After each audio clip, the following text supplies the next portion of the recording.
انت عارف انك ممكن تفتح اي قفل بدبوسين ورق بس؟ والله مش هزار، دبوسين والموضوع اسهل من انك تفتح كيس لب. اول خطوة، هات اول دبوس وافرده كده بالراحة وسيب له حتة من فوق عاملة شكل حرف يو، يعني كأنك بتصمم شعر عروسة لعبة. ده اللي هنلف بيه القفل.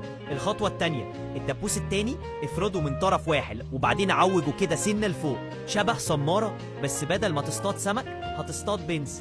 بعد ما جهزنا الادوات، خش بالدبوس الاول من تحت وسيبه هناك ثابت، ايدك عليه زي ما تكون ماسك ريموت التكييف في الصيف. دلوقتي العب لعبتك، خش بالدبوس التاني من فوق وابدا طق طق طق على البنز كانك بتدور على زرار الباور في ريموت تاني. اول ما تحس ان البنز ركبوا على بعض، لف الدبوس اللي تحت شويه بشويه، ويا معلم القفل فتح والدنيا نورت. مبروك يا نينجا الاكفال، فتحت القفل من غير مفتاح، من غير سوسته ومن غير سحر.